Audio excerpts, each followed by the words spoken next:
This one isn't about the roads that scare you. We did those. This is about the roads that grind you down. The ones that don't kill you, they just take a piece of your day, your suspension, and your soul every single time you run them.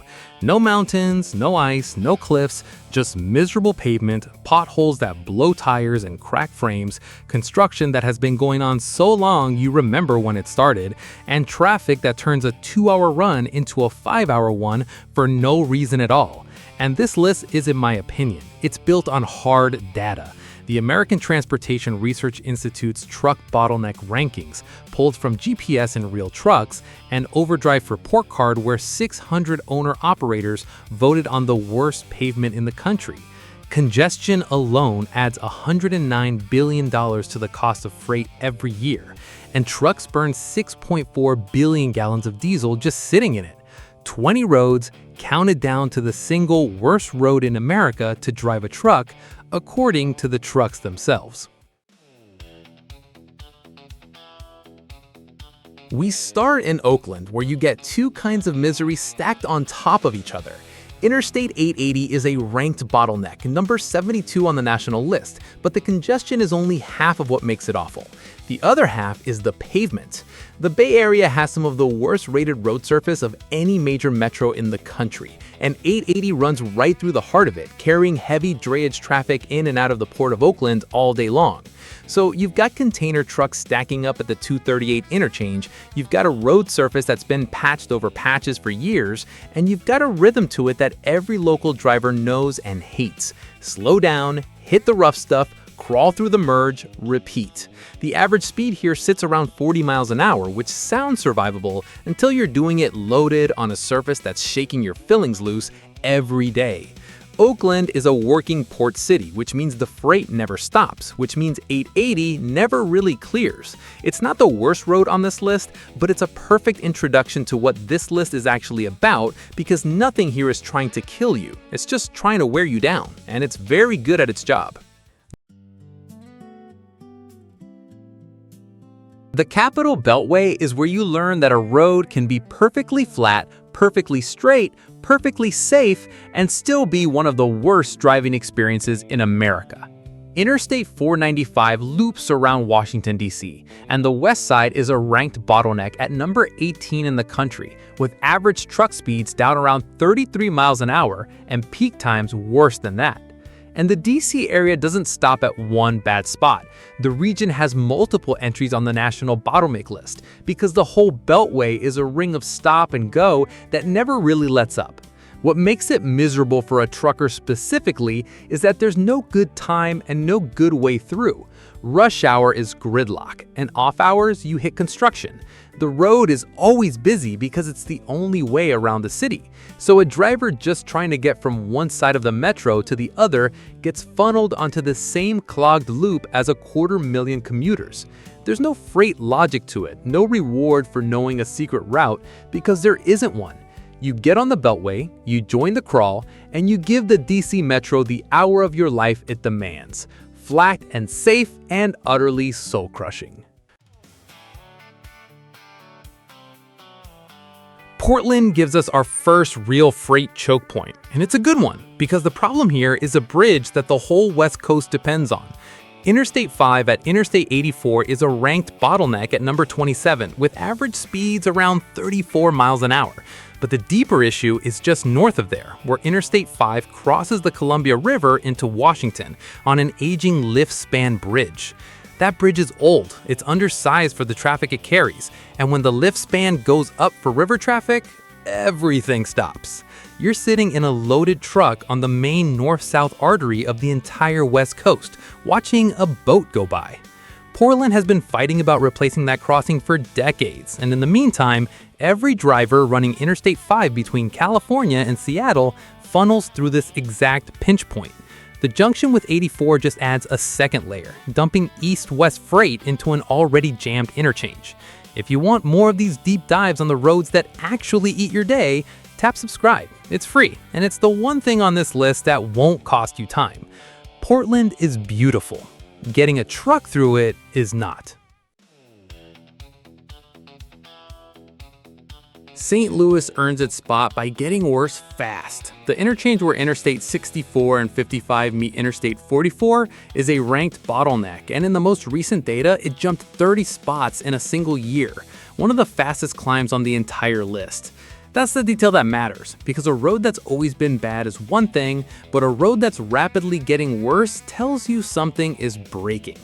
St. Louis sits at one of the most important freight crossings in the country, right on the Mississippi River, where north-south and east-west truck traffic all have to funnel across the same few bridges. When that much freight converges on a river crossing, the interchanges feeding it become choke points, and this one is choking harder every year. Average speeds here are still better than some on this list, up around 42 miles an hour. But speed isn't the whole story, it's the unpredictability. A crossing that's degrading this fast means a driver never knows if today is a 20-minute crawl or a 90-minute one, and you can't plan hours of service around the road that keeps changing the rules on you. St. Louis is a warning sign with a milepost on it. Connecticut is going to show up more than once on this list because for a small state, it punches unbelievably far above its weight in trucker misery. The interchange of Interstate 84 and Interstate 91 in Hartford is a ranked bottleneck at number 14 in the country, and it's the kind of aging, undersized, poorly designed junction that the Northeast specializes in. These roads were built for the traffic of 1960, and they're carrying the traffic of 2026, and you feel every one of those years in the merges. Hartford sits on the main freight route between New York and Boston, so you can't avoid it if you run the Northeast corridor, and the 8491 junction is where two of New England's busiest interstates collide in the middle of a city. Short ramps, tight weaves, constant volume, and Connecticut has been rebuilding pieces of it for years, which means you're threading construction barrels through a junction that was already too small before they narrowed it. The whole state is basically one long toll of patience for a trucker, and Hartford is where it concentrates. You don't get hurt here, you just age. Cincinnati is home to one of the most notorious freight choke points in the entire country, and it comes down to one aging bridge. The interchange where Interstate 71 meets Interstate 75 is a ranked bottleneck at number 9 nationally. But the real story is the Brent Spence Bridge that carries this traffic across the Ohio River into Kentucky. That bridge was built in the 60s for a fraction of the traffic it carries now. It was declared functionally obsolete years ago, and it hauls an enormous share of the freight moving up and down Interstate 75, one of the busiest truck corridors in America. Double-decked, narrow, no shoulders, and packed to capacity every single day.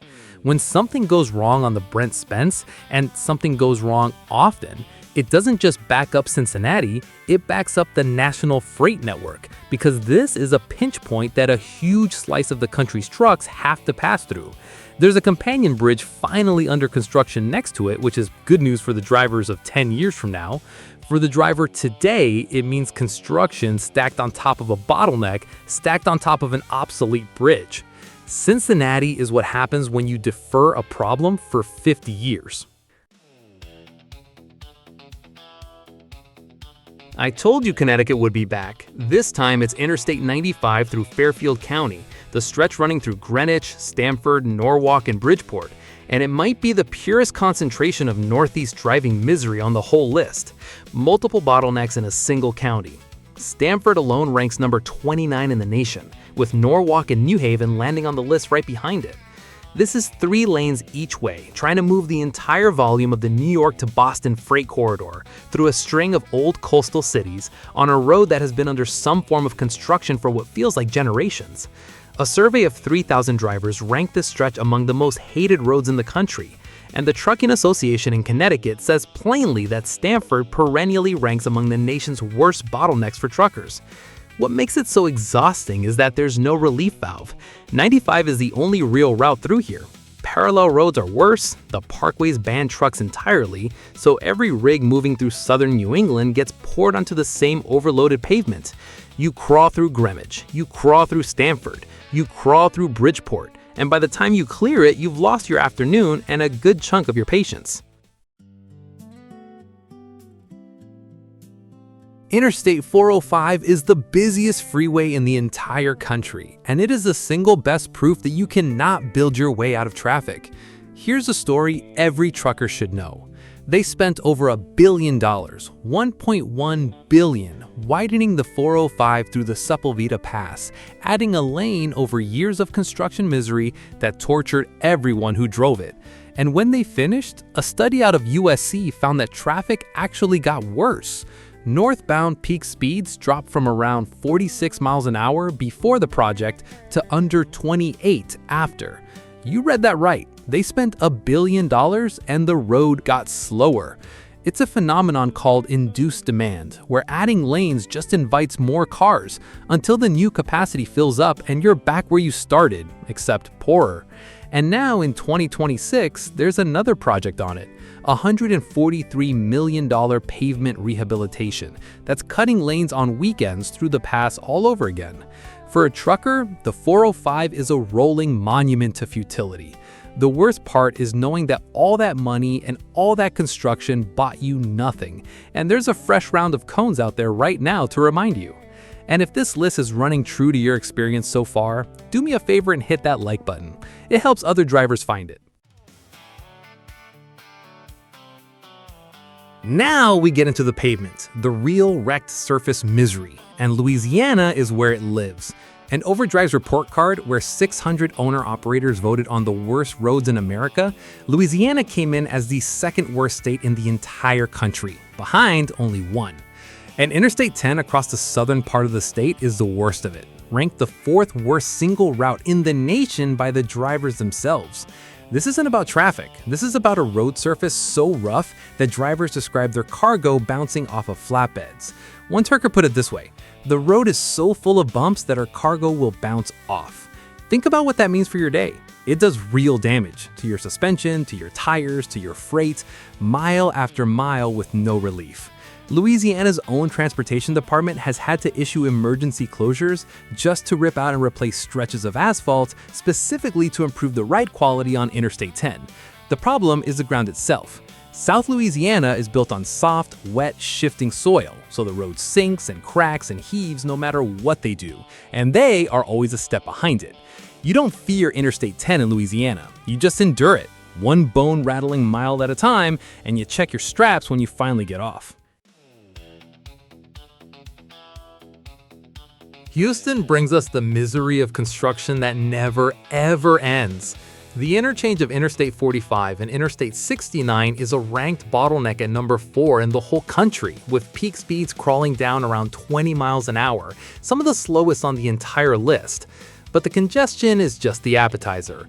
The real story is that this is ground zero for one of the largest highway construction projects in American history, the North Houston Highway Improvement Project, a rebuild of Interstate 45 through downtown Houston that is budgeted at somewhere between $10 and $13 billion and scheduled to be under construction in segments into the 2040s. Read that again. A driver who is 45 years old today could retire before they finish tearing up and rebuilding this freeway. So for the entire remainder of your driving career, if you run Houston, you will be running a construction zone. Lane shifts, barrels, sudden merges, change patterns every few months on the oldest and most congested freeway in the city. Houston is the 4th largest city in the country, and its freight never sleeps. So all of this happens around the clock with loaded trucks packed into every gap. It's not one bad year of construction, it's a permanent condition. Houston drivers don't wait for the project to end, they've made peace with the fact that it won't. Real quick, the Trucker Insider Shop is open. 2 things you need to see. First, the I Survived Interstate 80T, for anybody who's fought that Elk Mountain wind between Laramie and Rollins with the trailer trying to change lanes without asking. If the Wyoming wind couldn't flip you, this shirt is already yours. Then there's the snapback to match, embroidered Wyoming Edie shield on the front, mesh back, and yes, it actually breathes in July, which is more than we can say for that stretch of road. There's a whole lot more waiting for you too, veteran gear, dog tags, the works. Every order keeps this channel independent and pays for the digging. Shops at truckerinsiderusa.com. Now, back to it. Detroit is the only entry on this list where I'm not naming one road, because in Detroit, they're all torn up at once. Interstate 696, Interstate 94, Interstate 75, the Lodge Freeway. In recent years, nearly every major freeway in Metro Detroit has been under simultaneous reconstruction, which means there is no clean way through the city, only a choice of which construction zone you'd like to sit in. And underneath the construction is the pavement problem that made all this rebuilding necessary in the first place. Michigan lands as one of the worst states for road surface in the trucker report card, and Detroit is the epicenter, famous for potholes deep enough that drivers say the whole truck shakes going over them. There's a grim logic to Detroit's misery. The freeways are old, built for the auto boom of the 50s and 60s. They've been pounded by heavy freight and hard winters for decades, and now they've all hit the end of their lives at roughly the same time. So the state is trying to rebuild everything at once, tearing up a 13-mile stretch of 94, reconstructing a 40-year-old 96, all of it overlapping. For the trucker, it's the worst of both worlds. The roads are bad enough to need total reconstruction, and the reconstruction itself is its own misery. Detroit built the American car. Now its highways are where trucks go to get beaten up. The Brooklyn-Queens Expressway is where you can physically watch American infrastructure falling apart under your wheels. The worst piece is a 1.5 mile stretch in Brooklyn Heights called the Triple Cantilever. 3 levels of roadway stacked on top of each other, built in the 1940s. And it is so old and so overloaded that the city literally weighs the trucks crossing it in real time to keep the deck from being overwhelmed. Let that sink in. There are sensors in the road measuring the weight of every truck as it crosses, because the engineers are genuinely worried about how much more this structure can take. It was designed for vehicles up to 70 or 80,000 pounds, and some trucks crossing it now exceed 150,000. The rebuild has been talked about for years. It's estimated at over $5 billion, and it keeps getting pushed back, with actual construction now not expected until the end of this decade. So in the meantime, you drive it as it is, crumbling. One truck driver told a New York news station it's probably his least favorite road in the world, and said he would rather drive on an unpaved surface because at least that would be more predictable. That's the BQE, a road so broken that dirt sounds like an upgrade. And if you're finding this list useful, subscribe, it's free, and unlike the BQE, it's not gonna collapse under you. Here it is, the single worst pavement in America according to the people who actually drive on it. In Overdrive report card, 600 owner-operators voted Indiana the worst state for roads in the entire country, and Interstate 70 across Indiana as the worst single route in the nation. And the votes weren't close. 97% of the drivers who picked Indiana said it was the terrible pavement condition that defined it, and 61% specifically called out the lack of maintenance. This is Interstate 70 from Indianapolis east to the Ohio line through Wayne County, and the drivers do not hold back describing it. One called it potholes that'll kick your cruise control off. Another said it was rougher than a corn cob. A 42-year veteran said that stretch in Wayne County has broken more truck suspensions, blown more tires, and caused more damage than any other road he can think of in his entire career. A livestock hauler named Jake Arment put it as plainly as anybody. Hands down, the worst road, condition-wise. Interstate 70 up in Indiana is terrible. I despise going across it. And here's what makes it maddening. Interstate 70 is a critical freight route, one of the main east-west arteries in the whole country, so you can't avoid it. Everybody hauling between the East Coast and the middle of the country runs this road, and every one of them takes the beating. Indiana calls itself the Crossroads of America. The truckers who cross it just call it the worst. The Long Island Expressway has a nickname that's older than most drivers on this channel, the world's longest parking lot, and it earned that name honestly. Interstate 495 heading out onto Long Island holds a brutal distinction in the most recent bottleneck data, the slowest peak time speed on the entire national list, an average of just 18.6 miles an hour when it's backed up. 18 miles an hour. You can nearly walk that fast. This is a road where rush hour never really ends, because Long Island is a huge population packed onto a strip of land with essentially one main highway spine, and every commuter, every delivery, every truck making a stop out on the island gets poured onto the same road. There's no alternate route with any capacity. There's no way around. If your delivery is on Long Island, you are on the Long Island Expressway and you are going to sit. What makes it especially cruel for a trucker is the stop and go, because a loaded truck creeping along at walking speed, constantly getting on and off the brakes and the throttle, is burning fuel, burning your clock, and burning your clutch, all while going almost nowhere. The world's longest parking lot. 60 years later, the name still fits. Nashville is a rising star of American traffic misery, and not in a good way. The interchange where Interstate 24 and 40 meet Interstate 440 on the east side of the city is a ranked bottleneck at number 7 in the entire country, and Nashville has several other entries on the list right behind it. What makes Nashville worth its own spot is how fast this happened.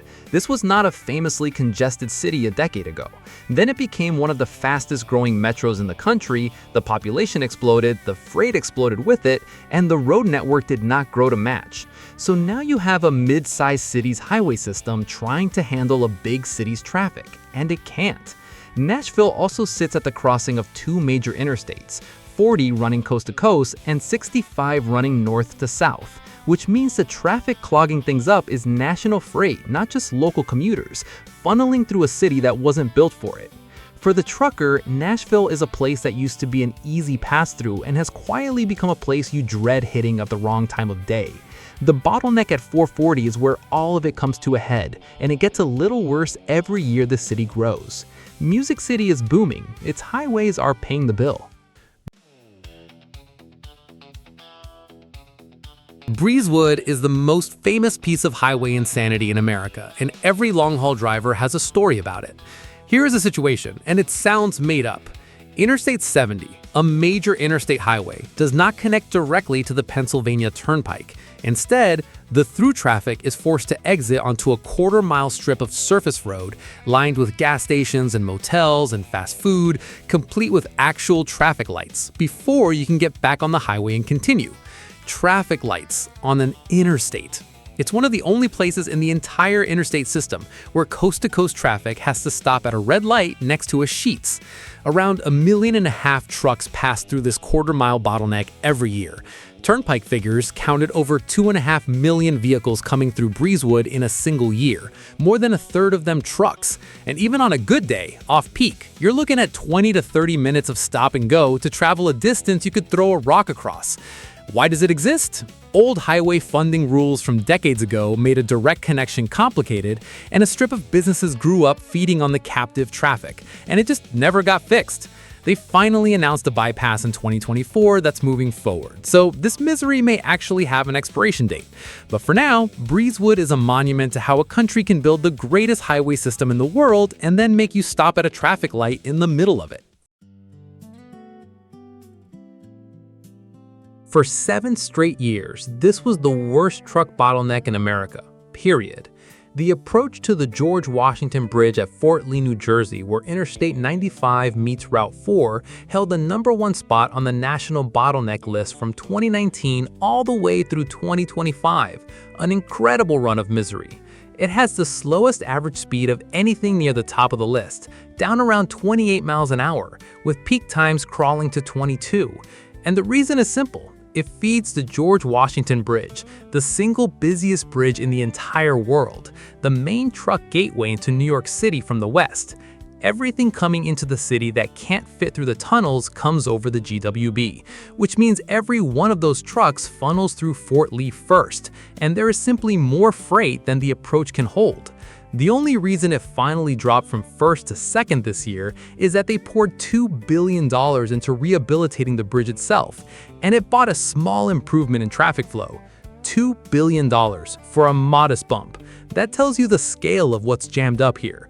For a trucker, Fort Lee is the wall you hit before you even get into the hardest driving city in America. You sit in New Jersey, you inch toward the bridge, and you know that clearing the GWB just means the Bronx is waiting on the other side. Which brings us to that other side. A Officially, it's the Tom Moreland Interchange, where Interstate 285 meets Interstate 85 on the north side of Atlanta. But nobody calls it that. Everybody calls it Spaghetti Junction, because that's what it looks like, a tangled plate of ramps and flyovers stacked 5 levels high, and it is one of the most overwhelming interchanges a trucker will ever drive. This thing was the #1 truck bottleneck in the entire country 3 years running, and it still sits near the top, with the Atlanta Metro holding 4 of the 10 worst bottlenecks in America. 4 of the top 10 in one city. The road widens out to something like 18 lanes near the interchange, and it still isn't enough, because Atlanta is the freight hub of the entire Southeast, and everything moving through the region has to get around the perimeter, which is Interstate 285. The head of the Georgia Trucking Association put it bluntly: the region has far outstripped the capacity as it was built. For a driver, Spaghetti Junction is pure sensory overload. 5 levels of traffic merging and diverging all at once, cars darting across 4 lanes to make an exit, trucks trying to hold a lane through the chaos, all at highway speed, until suddenly it's at a dead stop. You don't relax anywhere in Atlanta, but Spaghetti Junction is where your knuckles go white. It's the interchange that looks like a bowl of noodles and drives like one too.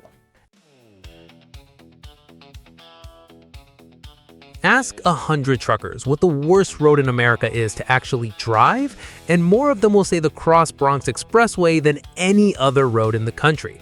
It doesn't top the bottleneck data by average speed, but it tops something more important: the sheer hatred of the people who drive it. This is 6.5 miles of road through the Bronx, built by Robert Moses in the 1950s, gouged straight through the middle of dense neighborhoods, and designed for a fraction of the traffic it now carries. It was named the most congested corridor in the entire country 4 years running. Drivers waste something like 86 hours a year stuck in it, and the design is genuinely hostile to a truck. The merge ramps are impossibly short, cars shooting on and off with no room, there are no real shoulders, so one breakdown stops everything, and the pavement is so beaten that drivers gave it a second nickname: the Bronx Potholes.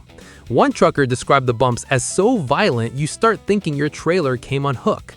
Now, put it all together. You've just fought your way over the George Washington Bridge, you're exhausted, and now you're threading a 60-foot rig through 6.5 miles of potholes, sudden stops, insane merges, and walls of traffic in the densest city in America with no shoulder to escape to if anything goes wrong.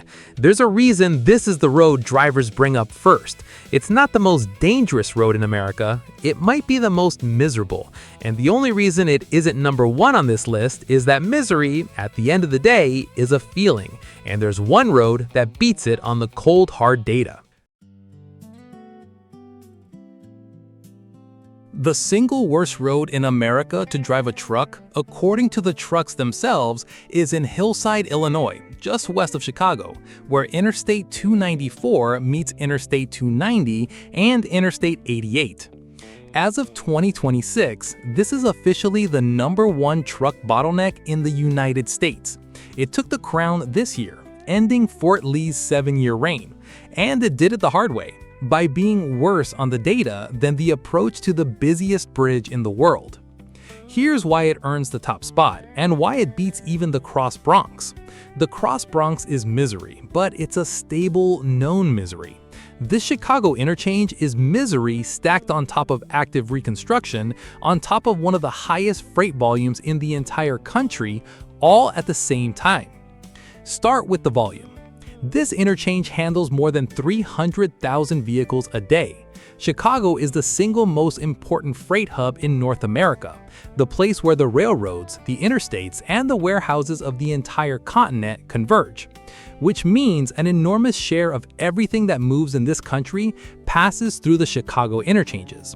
And 294 at 290 is the crown jewel of the mess. Now add the construction. This interchange is in year 6 of a reconstruction project, part of an $800 million rebuild of this junction, inside a $4 billion 22-mile overhaul of the entire Central Tri-State Tollway that runs from 2018 through 2027. So for years now, drivers have been running the busiest freight interchange in the country while it's being torn apart and rebuilt around them, lane by lane, season by season. The result is a bottleneck with an average speed around 39 miles an hour that collapses to a crawl at peak, on a road you cannot avoid if you're moving freight through the middle of America, which almost every long-haul driver is at some point. One trucker on a forum, trying to describe the design of these Chicago interchanges, said whoever designed the bottlenecks on 294 and 290 must have been a self-loathing masochist. That's the general feeling. So that's your number one. Not a cliff, not a mountain, not a blizzard. A flat interchange in the suburbs of Chicago, where the busiest freight in the country meets a 6-year construction project and grinds to a stop. The head of the Trucking Association said the people least surprised to see it ranked number 1 are the drivers forced to endure it every day. You already knew. Now the data agrees with you. 20 roads, and not one of them try to kill you. That's the whole point. We spend so much time talking about the dangerous roads, the mountains, and the ice, but the roads that actually define this job, the ones that wear you down a little more every year, are these. The potholes in Indiana, the traffic light in Breezewood, the crawl through the Bronx, the endless cones in Houston that will still be there when you retire. Congestion alone adds $109 billion a year to the cost of freight, and every dollar of that is paid in a driver's time, a driver's fuel, and a driver's patience.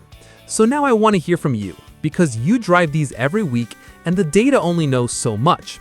What's the road that grinds you down the most? The one you reroute 200 miles to avoid? Drop it in the comments. The number, the city, and what it does to your truck, because the next video on this channel gets built out of exactly those answers. And if this list respected the real work of driving, the boring, brutal daily grind of it, then subscribe. It's free and it's the smoothest mile you'll drive all day.